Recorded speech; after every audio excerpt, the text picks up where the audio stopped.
Hi hello നമുക്ക് അണ്ണാക്കിൽ പിരിവിട്ടുക എന്ന് പറഞ്ഞ സിറ്റുവേഷൻ ഇടയ്ക്കൊക്കെ ഉണ്ടാവുന്നതായിരിക്കും എല്ലാവരുടെ ലൈഫിലും. പക്ഷേ എനിക്കത് ഇടയ്ക്കിടയ്ക്ക് ഉണ്ടാവുന്നതുകൊണ്ട് തന്നെ അതിൻ്റെ ആഫ്റ്റർ എഫക്റ്റ് ഞാൻ തന്നെയാണ് സഹിക്കുന്നത്. ഓക്കെ, കുഴപ്പമില്ല, ഇതിലും നല്ലത് വരും, ഇതിലും നല്ലത് കിട്ടും എന്നുള്ളൊരു സിറ്റുവേഷൻ ഞാൻ എൻ്റെ മനസ്സിനെ തന്നെ പറഞ്ഞ് മനസ്സിലാക്കലാണ് പതിവ്. പക്ഷേ ഈ അടുത്തുണ്ടായ ഒരു ഇൻസിഡൻറ്റിൽ എനിക്ക് അങ്ങനെ വിചാരിക്കാൻ തീരെ പറ്റുന്നില്ല ഇതുവരെ. കാരണം അത് കുറച്ച് പേർക്ക്, എന്നെ മാത്രമല്ല ബാധിച്ചിട്ടുണ്ടായിരുന്നത്. സോ കുറച്ച് പേർക്കെങ്കിലും അത് ഭയങ്കര വിഷമമായി എന്ന് എനിക്ക് മനസ്സിലായിട്ടുണ്ടായിരുന്നു. സോ അതിനാൽ ഞാൻ ആത്മാർത്ഥമായിട്ട് ക്ഷമ ചോദിക്കുകയാണ്. അതിൻ്റെ കൂടെ തന്നെ നമുക്ക് എന്തെങ്കിലും കാര്യം പറയാനുണ്ടെന്നുണ്ടെങ്കിൽ അപ്പം തന്നെ പറഞ്ഞ് അത് ഒഴിവാക്കുക. നമുക്ക് വോയിസ് ഉള്ള സിറ്റുവേഷൻ നമ്മൾ മാക്സിമം അത് യൂട്ടിലൈസ് ചെയ്യുക. ഇല്ലാത്തതാണെങ്കിൽ കൂടി നമ്മളതിന് മാക്സിമം പ്രതികരിക്കുക. ഇങ്ങനെയൊക്കെ ചെയ്യാനേ നമുക്ക് പറ്റുന്നുണ്ടായിരുന്നുള്ളൂ. എനിക്ക് ആ ഒരു സിറ്റുവേഷനിൽ വോയിസ് ഉണ്ടായിട്ടുണ്ടായിരുന്നില്ല. സോ അതിൽ ഞാൻ നല്ല റിഗ്രറ്റ് അടിക്കുന്നുണ്ട്.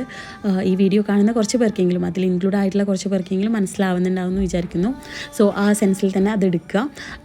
എല്ലാവർക്കും നല്ലതേ വരുന്നുണ്ടാവുള്ളൂ.